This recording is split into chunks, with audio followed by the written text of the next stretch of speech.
So thank you for being here. My name is Rafi. I work for BackBox. We're based out of Israel. We've been a long-time technology partner of Palo Alto. We've been working with them for the past 6 or 7 years. We've been doing these shows. And today, outside the fact that we're going to talk about automation, one of the things that I wanted to bring up, because this has become something that is very important for a lot of our customers, is we'll talk about the API. Our API and our integration with Palo Alto through their API.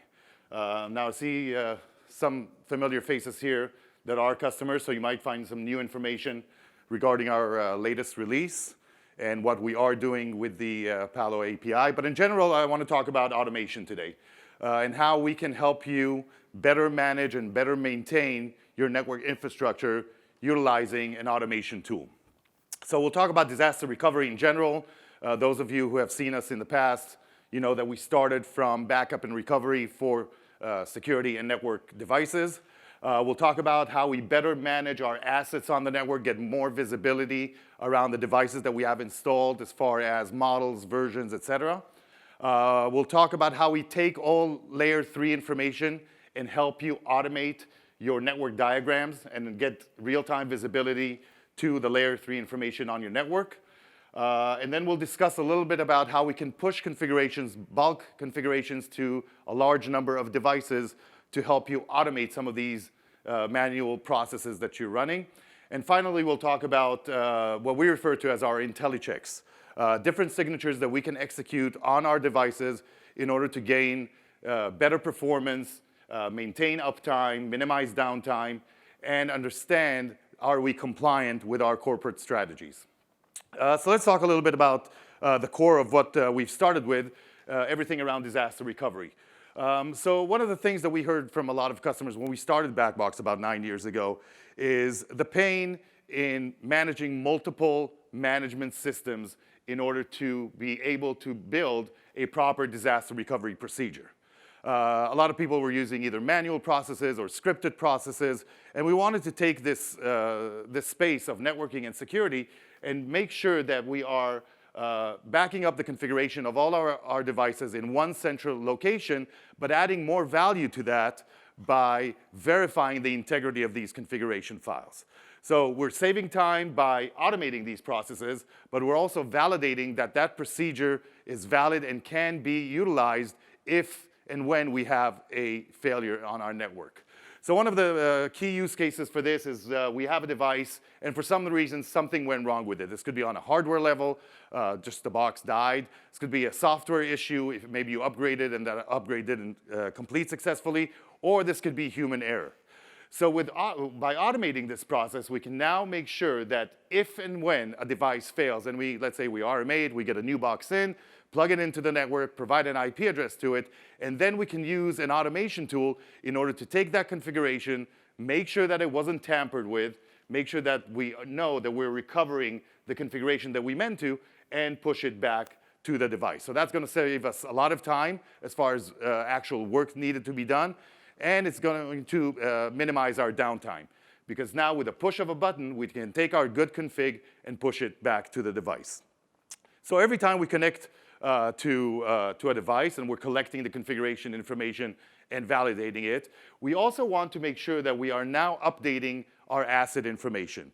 So you might be using other tools or even static information such as Excel spreadsheets in order to keep track of the devices that you have on the network.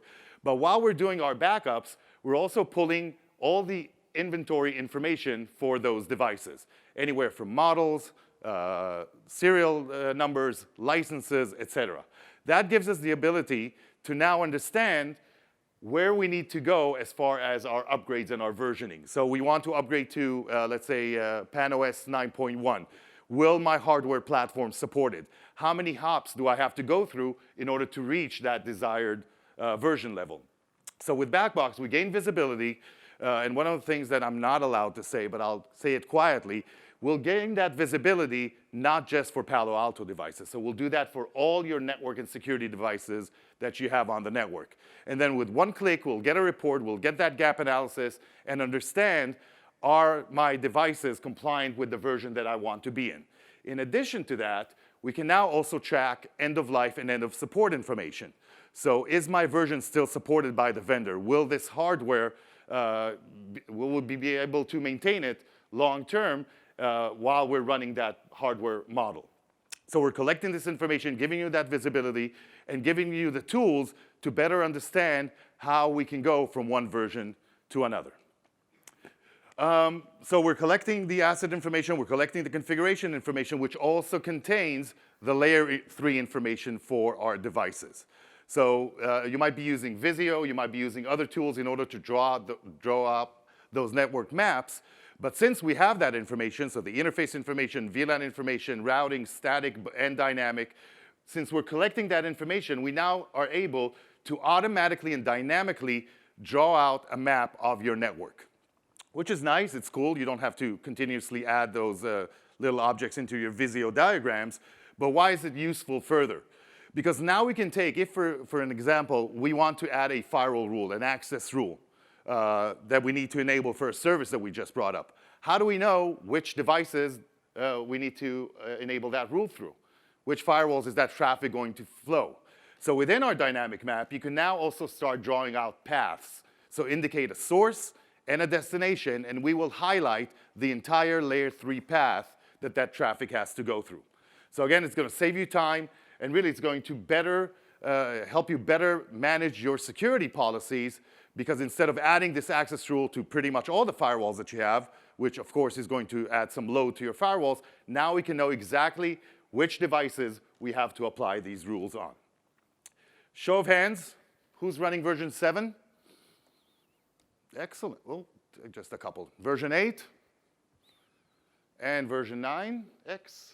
Okay, so not everybody upgraded yet. So let's talk about upgrades. One of the things that, if we're in the business of saving you time by doing the configuration backups and the asset information, one of the things that really takes a long time is managing these devices and pushing configurations to multiple devices. So if you're running an environment with more than one firewall, with dozens or hundreds of firewalls, one of the things that's going to take you a lot of time is changing configurations on multiple devices from the same vendor or even on multiple different vendors. So the orchestration challenges that we found is obviously time, but also human error. So when I'm doing the same config change over and over, if I'm not scripting it, I might make mistakes. So we're all human and we make mistakes. So by saving that time of automating any type of orchestration, we're also mitigating risk, because we're making sure that an automated solution can now push that same exact configuration to the different devices that we have. So before I talk about this use case, this is everything that you're doing manually. So let's say an engineer left the organization and they had a user defined on all our switches or all our firewalls. You would have to then manually go one by one and remove that username so they can't log on anymore. With BackBox, we can automate it with a single task. And here's another example. We want to apply radius authentication on all our gateways, our firewall gateways. Two challenges here. One, it's going to take time. But the second bigger challenge is while I'm making that configuration change, I might get locked out, right? Because I'm changing the authentication settings on my gateway. And if I made a mistake and I put in the wrong IP address for my radius server, I'm going to get locked out. So one of the things, the cool things that we can do with an automation platform is validate that config change while we're doing it. That means that with BackBox, we will log into each gateway, we will apply that radius authentication. While we're connected, we're going to initiate a second connection to that device, try to authenticate using a new radius username and password, validate that it works, and only then will we commit that change and move on to the next gateway. So we're really mitigating risk by making sure that the config changes that we pushed are actually valid and can be used. Let's talk about another use case for automation, upgrade. So upgrading from one version to another is easy. One of the questions that we get asked a lot is, are we competing with Panorama? We're absolutely not. We're complementing Panorama, because you can upgrade your devices through Panorama. But that is one vendor specific. And again, it's going to take multiple maintenance windows. With our upgrade process, as an example for automation, we know how to recognize what a cluster is, as an example, and we will validate different parameters before and after we run that upgrade. So let's take a scenario where we need to upgrade a cluster, and we need to upgrade two versions. So we're going to go from 8.1 to 9.1. So that's obviously, as you all know, that's 2 hops. We need to go to 9.0, and then we're going to go to 9.1. So the process that we go through is upgrading the passive or the standby device that we have. But before we do that, we will automatically back up the configuration and check for certain parameters. Those can be number of interfaces, number of VLANs, number of routes, and let's say the number of rules that that firewall has in the policy. Then BackBox will automatically upgrade that device, bring it to 9.0. But before we move on, we will validate those same parameters have not changed. So we have the same number of interfaces defined, the same number of routes, and the same number of rules. Once we validate that those exist, we will move on automatically to the next patch level, 9.1. And once we're done with our standby device, we can now fail over the cluster and do the same thing on what used to be the active node. Now, again, this is an easy process. Will take probably around an hour and a half if you do it manually. But what if you have 25 clusters or hundreds of clusters? Again, that is something that probably is a project for months. And with an automation solution, you can do it over a single weekend. And if at any point that process fails and our validation fails, since we already have the configuration backup, we will roll back to the previous version, recover the configuration that existed there, and then just notify you that that failure happened and the reason why it did. Let's talk about the IntelliChecks that I mentioned before. So we want to make sure, so I'm sure everybody here has a monitoring solution deployed, Nagios or any other platform out there. And basically what a lot of you are probably doing is using that monitoring tool to make sure that your devices are up. And if they're down, you're going to get a notification, and then you're going to go and fix the problem. Maybe you're actually even polling services, ports, to make sure that those are up. So not just up and down as far as ICMP. What we wanted to do with our IntelliChecks on a performance level and availability level is give a little bit of intelligence as to not if my device is down, but is it going to go down? So we're running preemptive health checks to make sure that not only are our devices up, but are they functioning properly? So we will look at application-specific parameters, such as connection table, number of sessions that we're running, VPN throughputs, et cetera, to make sure and give you alerts that something is changing, something is not working properly, and you should probably give some attention and maybe fix a problem before it occurs. So on a performance level, we'll also check standard parameters that you're probably polling today with SNMP, such as CPU and RAM. But one of the biggest challenges that I think all of us have experienced, and this is something new that we brought to life a few weeks ago, the engineer who actually made that genius idea is right there in the background. So here's the challenge. I have a CPU on a device, and I want to know if something changes, right? So I want to know if that CPU, and this could be for any parameters, it could be throughput and session, a number of concurrent sessions, et cetera, any parameter. Think about the challenge that you have this type of parameter, and my firewall is now running on 50% CPU. When do I need to give it attention? When it reaches 70% CPU? I don't know. It could be 70% could be good for one environment, and 30% may be a bad number for another environment, for a more calm environment. Okay, so we want to use percentages instead of actual numbers. So you wouldn't have to specify 70% as that threshold.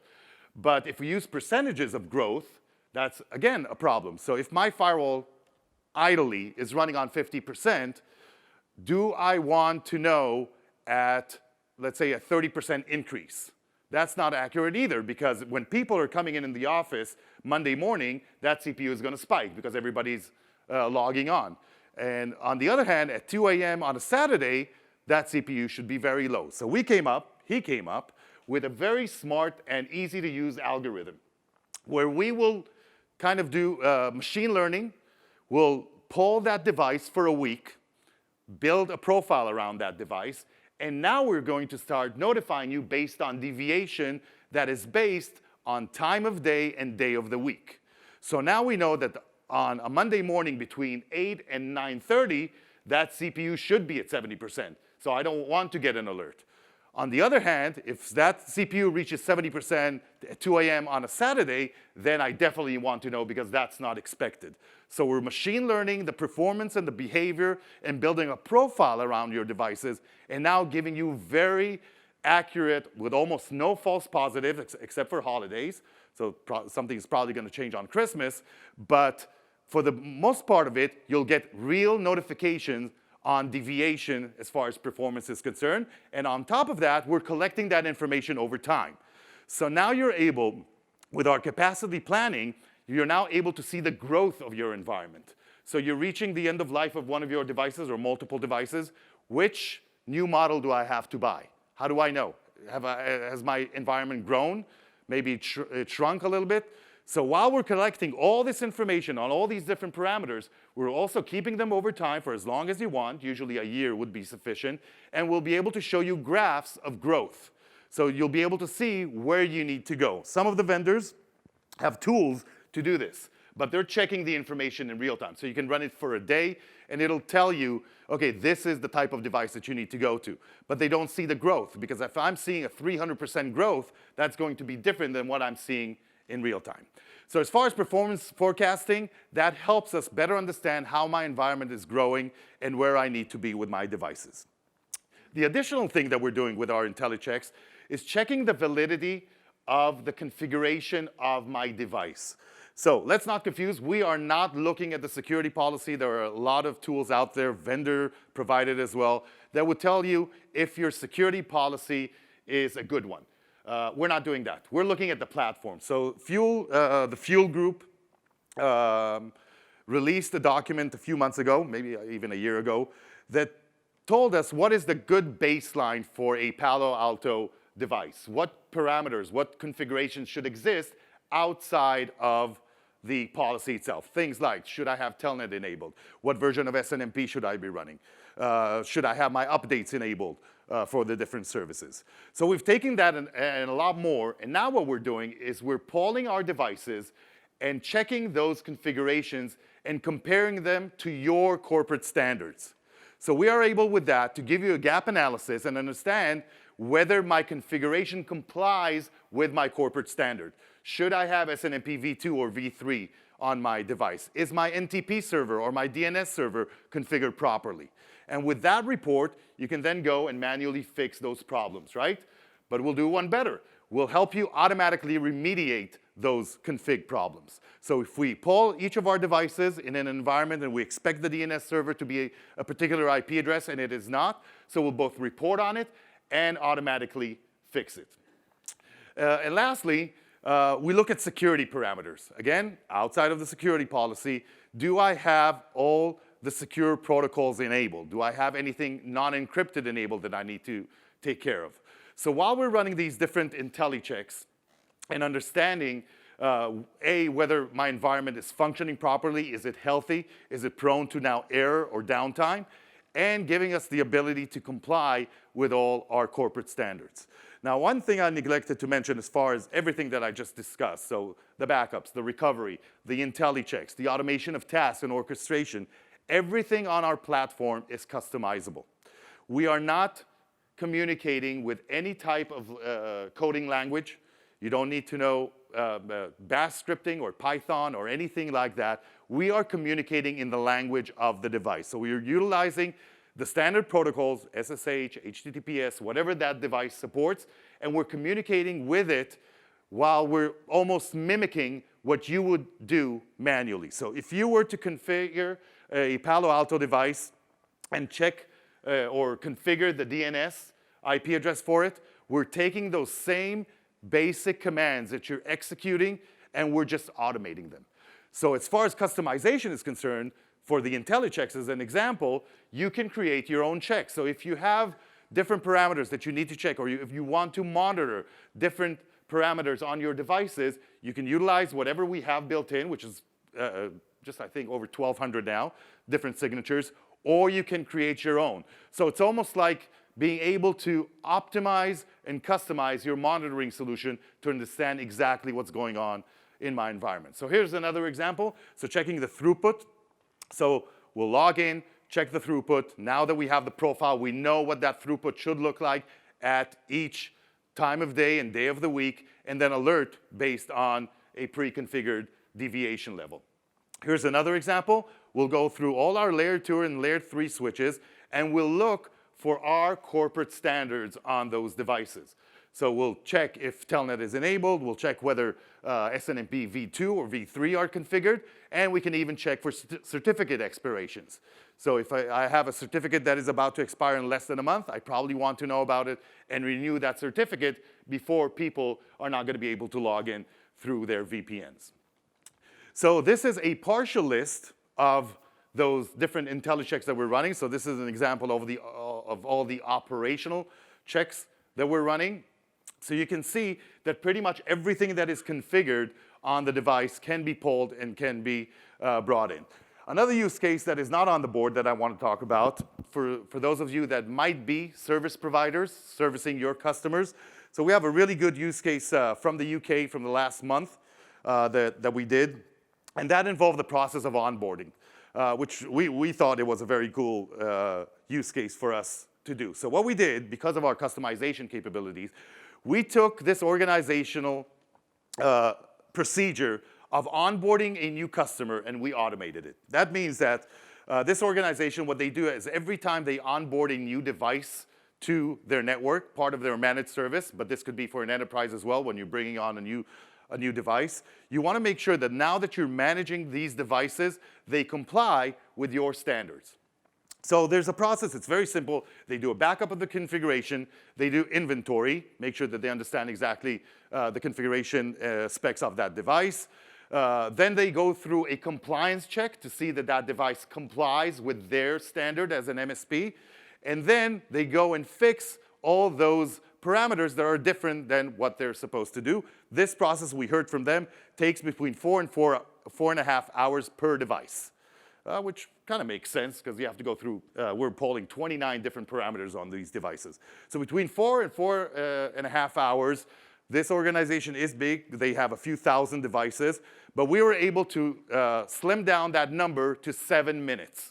So what they've been doing for 4.5 hours per device manually, they're now doing automatically with a single click in 7 minutes. Think about the sheer number of dollars that they're saving because they're using an automated solution. So this is an example of some of those checks. So the security checks that we can run, you can see on the screen here, same thing. We want to make sure that we are now complying with our security standards. So this is something that is useful for the CISOs as well. And this is an example of what that report should look like or will look like. And now we gain that visibility to all the parameters that do not comply with our standards. So now let's talk about API. So everybody loves that word API, right? Everybody likes using Python now. So we wanted to take not only our software, but our integration with other vendors to that level of API. And the real use case there is how do we integrate with third-party applications? Mainly for us, that would be ticketing systems. So ticketing systems, if you're using them today, a user would log a new ticket. It could be for an upgrade of a device, a policy change, whatever it is. And now that you have that ticket enabled, now you have to go to your management platform and actually run that operation. So our integration as far as API is in 2 directions. One, we have our RESTful API where that ticketing system can send API calls to us to execute a config change. So that means that if somebody's opening a ticket for a rule change in the policy, that will send us an API call and we will automatically deploy that access rule on the appropriate gateway. And the second way we're utilizing the API is by communicating with the vendors through their API. Now, the next 5 or 6 slides are going to look like a lot of gibberish. There was no easy or nice way to show it on PowerPoint, but I did want to make sure that we are showing you the technical details of this. So as far as the Palo Alto specific API, this works well on a PA device, Panorama as well.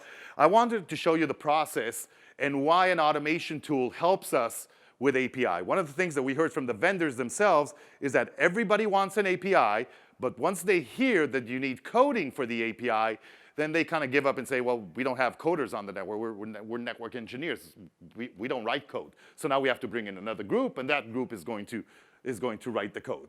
So what we wanted to do is take that API, and Palo Alto has a great API reference, both for the policy and for the configuration of the device itself. And we wanted to take that and eliminate the need to write code. So I wanted to show you a few examples on how we do this. So you'll see in the next 5 or 6 slides, you'll see the request that we're running, the output that we're getting back, and what is the outcome of it. So every time we use the API, the first thing that we have to do is log into the device. So that's the API call for that. Once we log in for the first time, we'll get a key. We'll use that key for the next commands that we're going to execute. So you can see here that the response that we get after we kind of grepped it and awked it and set it and parsed it properly, we'll get that response from the device, and that is the key that I'm going to use for my next operations. So very simply, the first thing, let's say, that I want to do is understand what is the host name and maybe change the host name of my device through an API. So I can't iterate enough why we're doing this. So instead of giving somebody admin access to my firewall device, an engineer, maybe a junior engineer, and once we give them the ability to log into my PA device with admin in order to change the host name, they can now do pretty much whatever they want, intentionally or not. And that is why we want to give that interface through the API so they can only do what we ask them to do, or a ticketing system can actually create these for us. So here's the request that I'm going to send to see the host name and then set the host name.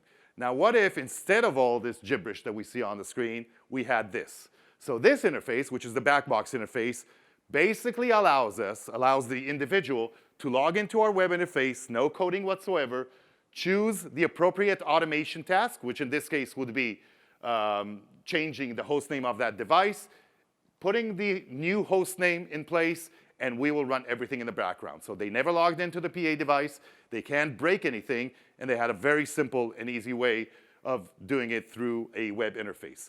Here's another one. Show my admins. So I can see in red that I have admin configured, panorama, new admin user, and box admin configured. And if we're using BackBox and we want to see our administrators, again, no access needed to the device itself, we will use the Palo API to bring that information in. Let's talk about addressing. So if up until now we've been talking about the platform itself, we can now start talking about the policy, so manipulating objects, hosts, IPs, networks, groups. So you can see on the left the API call that you would have to run, and you would have to know a little bit of curl in order to do that. Or you can use a web interface to get a list of those devices, and I can use the same mechanism in order to add a single address or multiple addresses.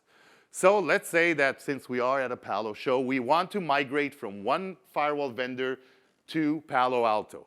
So one of the first things that you will probably have to do is create the security policy on Palo from the competition.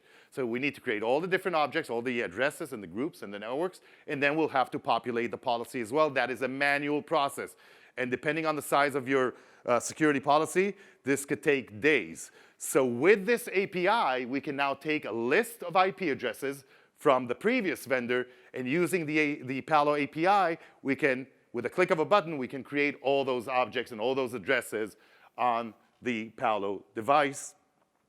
Same thing for services. So taking all the services that I had configured and bulk adding them to my device. And the last piece of this is creating a security policy rule. So now you can indicate with a very easy to use web interface, you would indicate the source IP, destination IP, service, and BackBox using the Palo Alto API will go out and create that rule for you. Again, we want to eliminate the need of allowing individuals to log in as admin to our devices and potentially breaking something in the configuration. So the API that we're utilizing now, and this is a change that we made in the past year, working together with Palo Alto, really gives us efficiency and really gives us the combination of using BackBox and Palo Alto, gives us the ability to utilize this type of communication, but not require any type of coding from your end, and mitigating risk by not giving individuals who don't need to access to the web interface of Palo Alto. The last slide that I have is this. So I'm not going to name names, but we have support for over 170 different security and networking vendors. It's very important. We are only in the security and networking space. So everything that I talked about, this is not for Windows desktops. It's not for servers. We are focused. Our company is focused around the security and network infrastructure. In the past, I was able to bring up a slide that actually shows all these vendors, but it's no longer allowed, so I'm not going to show you. But pretty much, I think, everything you have on the network out there, we have support for it. And one of the key things that we've done with our product is make sure that our turnaround time and our queue is minimal, and I'll explain what I mean. So let's say you have a new device that we are not familiar with. We've never seen it. We've never heard of it, and therefore, we don't have built-in support for it. So the question that I get asked is, OK, how long will it take? What is your roadmap for adding new devices? So we don't have a roadmap. Our queue is empty, and I'll explain why. I mentioned before that everything is customizable. What we've done with our product, with our code, is made sure that everything that needs to be customized, either on existing vendors and on existing operations, or for adding new device types and new operation types, is done outside the code with that non-language that I mentioned before. So if you introduce us to a new vendor, a new product, maybe a version that you got from a vendor that is not publicly available, then we are able to add support for it on all levels: backup, recovery, IntelliChecks, inventory, everything that I mentioned within hours. Because, again, we communicate in the language of the device. So all we need is either CLI access to that device or web access to that device, and we will mimic what you would have done manually and add that support to BackBox.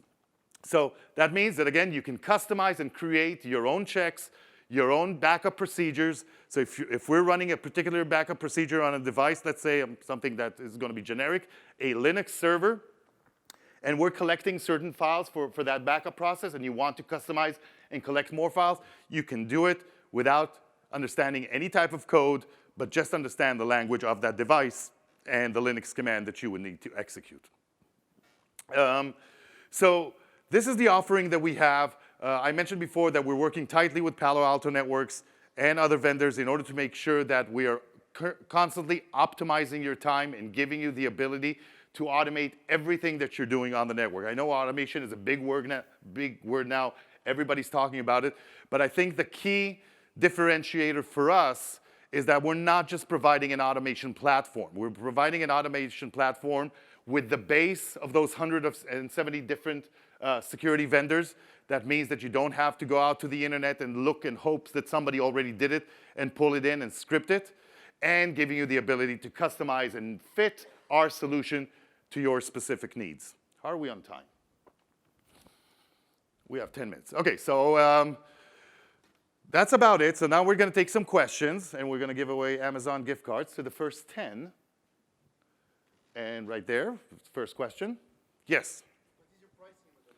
What is our pricing model? So our CEO is somewhere here. He does not allow me to talk about pricing. I'm not qualified to talk about money. But in general, we price based on the number of devices configured. So you can install as many instances of BackBox as you want. I didn't mention, but we have a distributed architecture where you can have different components installed in different locations. So we have a management platform and an agent that you can deploy if you have a big environment or if you're servicing a lot of customers. We are billing based on actual number of devices that you are managing. And we have both a perpetual model and a subscription model. So if you are a service provider, one of the biggest benefits, I think, with us, as far as MSPs are concerned, is the onboarding. So you don't have to commit to any type or any number of licenses. We will give you the licensing for free, and you will basically start paying as you onboard your customers. So when you can charge money from your customers, then you can pay us. You don't have to commit to anything. The entry fee is non-existent. Stephanie, you choose. Go ahead. So when you automate get rid of a customer, you ensure that you can keep session synchronized. So if you go from 7.1 to 8.1, it goes to 8.0. Right. And then to 8.1, or you go directly one node to 8.1, then the other node. So that's up to you. So the question was, when we're upgrading or when we're doing a multi-hop upgrade, let's say from 7.1 to 8.1, and that's a two-step process, do we upgrade both clusters first to 8 or upgrade 1 to 8.1 and then the other? It's totally up to you. You can choose which path you want. We have support for both, but that just means that when we're upgrading the first one, there is no downtime yet. We're taking it out of the cluster, so your old or your active node will still be operational. We'll bring, by default, we'll bring the second one to the fullest level, so there's minimum downtime, fail over the cluster, and then do the same on what used to be the active. Yes? Yeah, you. I'll keep the question specific to Palo Alto. If we can use BackBox to raise a customer service case, like for a typical example, because BackBox has all the inventory data, Right. has logs. Suppose a box of a firewall fails. Can I use BackBox to raise a ticket with With Palo? So the question is, can we open tickets for you on the vendor website if we recognize that something happens? The answer is yes and no, and I'll explain why it is yes and no. Technically, you could. As I mentioned, we'll log in through curl to their website, put in the credential information, and open a ticket. By default, our recommendation is that BackBox does not have access to the internet. One of the things that everybody probably understands by now, we are now maintaining all your security configuration files. One thing that we're concerned of is data leakage. So if BackBox had a rule in your firewall that can gain access to the internet, there is the concern, not from us, but an individual maybe in your organization, the data will leak. So by default, we don't recommend it, but technically, absolutely, it's possible. It's the same thing for bringing the end of life and end of support information, which we can pull from the internet, but if that connectivity is not available, we can always do it through a proxy server. Sorry, do you perform the change here? Yes. Do you perform the changes directly on the firewall or on the management tool? Both. So it depends. If you have Panorama and some of the parameters that exist in the PA devices and Panorama, sometimes they're different. Some of the things you have to configure on the device itself, then we would do it on the PA device. If it's something that is more policy related, then we will do it on the Panorama. But not only do it on the Panorama, we'll then tell the Panorama to push it to the appropriate gateway that you want that change to apply to. And how you check the unused rule? Is it just since the last reboot, or somehow you store the information on your management tool and then check it for the last, I don't know, No, tool? we collect it as well. It's up to you to configure how long you want to keep that information. Okay, thanks. So in Pan 9 OS, you can make a policy optimizer. Would this integrate with that at all in terms of kind of highlighting what apps has now been seen? So no, so we don't look at the policy. So we don't check for optimization of the policy. Again, I want to be very honest to say there are other solutions out there that will do that. So we're not touching that space of the policy itself. Okay. Yes. How customizable is the network mapping tool that you showed before? For example, if you only have a BackBox and then you can only use it for firewalls and security devices, but not for the routers on the network. No, so first of all, the routers are there because I mentioned our focus is security and networking. No, but if we don't have the license for sufficient devices so that we cannot onboard the routers. So you cannot add, and this is I'm going to be honest to say, a more commercial type of choice that we made.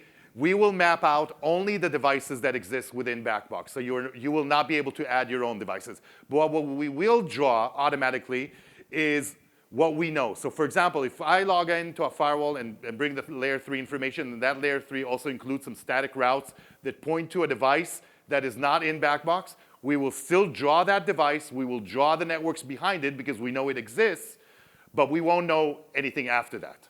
So in order to see the next hop, we will obviously need to connect to that layer 3 device and get the information. Okay, thanks. Yes, go ahead. Oh, sorry. No. Go ahead. No, the question is regarding the concurrency. So, okay, you said that you are able to reduce a manual process from 4 hours to 7 minutes, but in terms of concurrency, how many devices can you update? It's a matter of the agent, is in the BackBox, you have to scale horizontally. Yes. So as far as capacity in general for BackBox, each BackBox install supports up to 10,000 devices. By default, we run 200 operations concurrently. That's the default configuration. You can lower it, you can make it higher. It really depends on the environment and how much bandwidth you want to utilize. Because if you're going to run 5,000 firewall backups simultaneously, there's going to be a hit on the network. So you can segregate that as well. But that is why we also have the agents. So you can spin up a new instance of BackBox that communicates with the same central management, and that one will also have by default 200 operations or more if you decide to choose to do that, and that agent will support an additional 10,000 devices. Yes? Can it be tied in with Palo Alto Networks best practice assessment tools or any templates like that? So the templates that we did use is not from Palo Alto specifically, but from the Spark user group. They created their best practices document, and that is the document that I shown before that contains this information. So all of these are taken from that best practices document. Any other questions? I think we're running out of time anyways. Yes?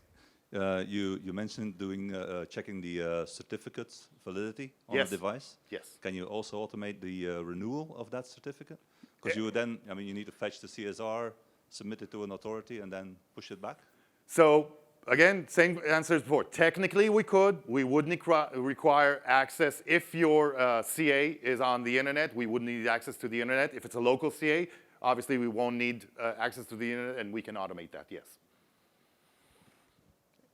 Yes, sir. How is the communication to SDN solutions? For example, Cisco ACI, only to the AP controller or to the N90 devices? So I'm going to take that question and make it a little bit bigger. So the question was around SD, software-defined networking. And I'm going to take that question a little bit broader to the cloud, because we get asked that a lot as well. We do not care if it's software, hardware.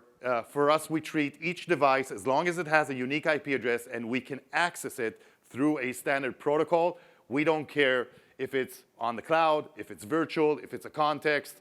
And to that, I'll answer even more. If you are running devices with different contexts, virtual system, virtual firewall, full support for that as well. Again, not to name names, but some of the firewall vendors do have different configurations for each of these virtual contexts. We will run the backups for each context so you can recover just that one if something breaks. So full support both for the cloud and for the virtual contexts. Any other questions? Okay, one more and I think we're done. Is there a what? Access role model. Yes, excellent question. Excellent question, thank you for reminding me. So two things on that. We are multi-tenant, so that means that you can create virtual sites within our software if you're a service provider or if you have an enterprise that different people are managing different devices, so you can create contexts, got it, within our application, and that means when an individual logs in, they will only get their own environment. And specifically to your question, that individual, we have a very granular role-based access control, so you can configure which user can do what on the system. Maybe one can just back up the devices and not restore. One can push configurations. The other one can only read information. So very, very granular role-based administration. You can also deal with the Active Directory. Oh, absolutely. LDAP, Radius, TACX. Yes. Two-factor authentication, CyberArk, and Wallix for authentication. OK, so now we're going to do the Raffles. We have 3 minutes left. So here's how it's going to work. We always do this. I love this. So I'm going to take a T-shirt, and I'm going to throw it. Whoever catches it gives us a number between 1 and 81. And whoever that name is on the list of the guys that were of the people that were scanned, they're going to get the consolation prize, which is the AirPods. And that person then chooses another number for the iPhone. Doesn't make sense. We'll figure it out. That wasn't a good throw. I need a number from 1 to 81. 42. You know, we had one guy, before you say that, we had one guy that came in first, and he caught the T-shirt, and he said, number 1. So he got it. 42. Olaf Forgen. There you go. But you get the consolation prize. These are BackBox logoed AirPods. You can choose 42. You cannot. So we need another number. No, you know what? Let's throw out another T-shirt. OK, this is just because I screwed up the previous one. That's better. There you go. Number between 1 and 81, not 42. Sorry. 53. Juka. Juka? There you go. We have a winner. Come on up. BackBox is available for evaluation. If you want to install it, play around with it. We have a demo on the internet as well. We are a platinum sponsor. We have a booth. It's right at the front. If you have any questions, queries, come by. Thank you very much. It was a pleasure.